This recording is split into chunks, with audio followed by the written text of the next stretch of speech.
Okay, so the double leg, gonna bubble change, step. And then I'm standing up and grabbing something to the side and keeping my head up.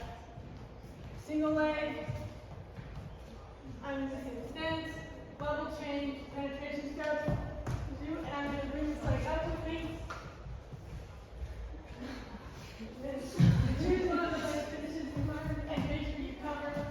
Single legs are like the hard ones to cover on because you just want to like let them go, but don't.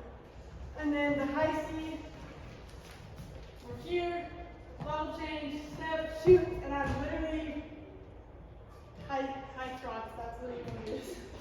And then I'm just going to choose a finish. I can either switch up to a double leg, there. You can switch up to a single leg from there, or anything else that you've learned from there. Does anyone need to see any of them again? Can you do them like what? Like real time, sorry. Yeah. Double.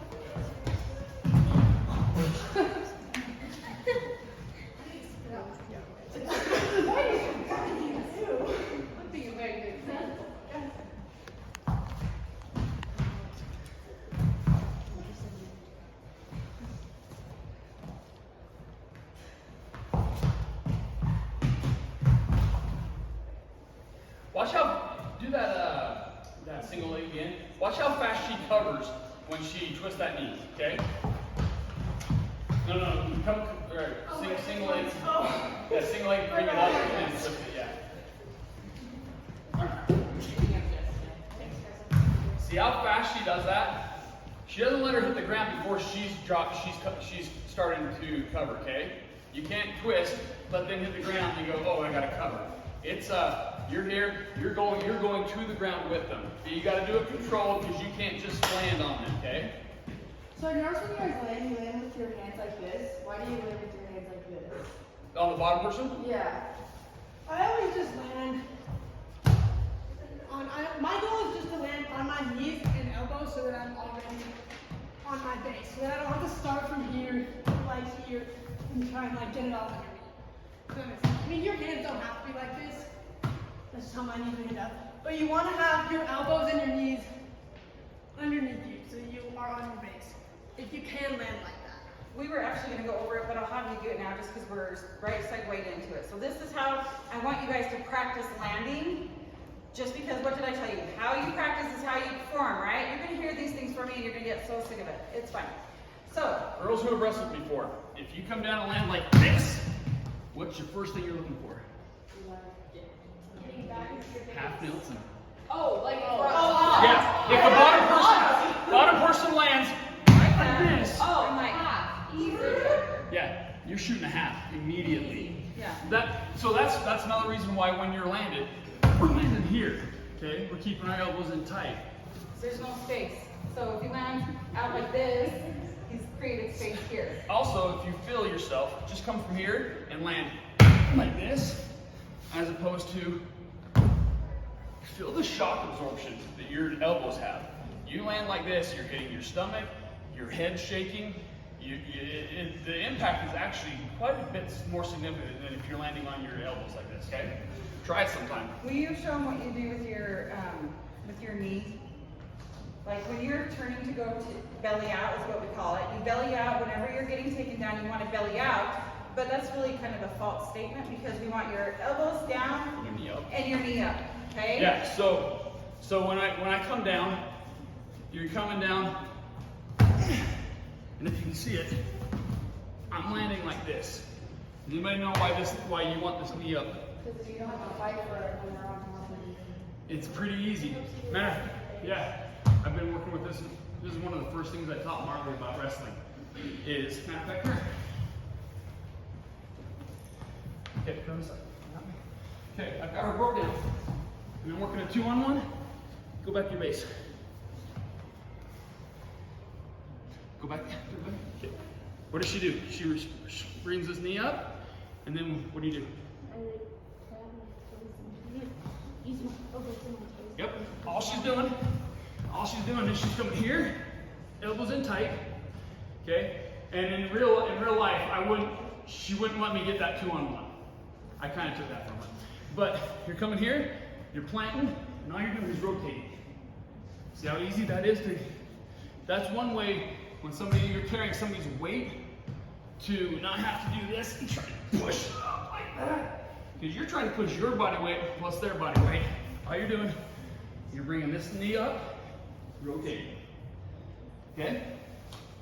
So what we're doing once we partner, so when we go down, we're landing elbows and knee popped out, okay? So I need you to just start thinking that, partner, when you're landing, elbows, knee popped out, elbows, knee popped out. I just want your brain going there, okay? So you can instantly pop back, because then you're gonna do your rhythm.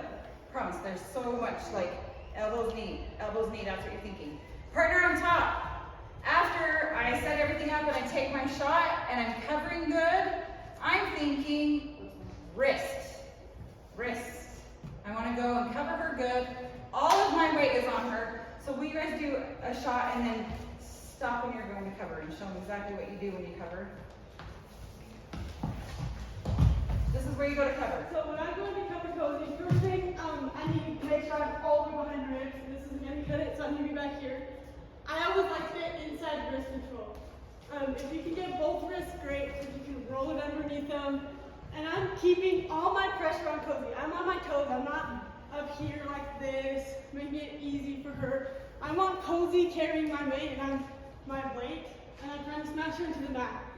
So you want to be covering their hips. Your weight is going to be on top of them. Inside wrist control is great.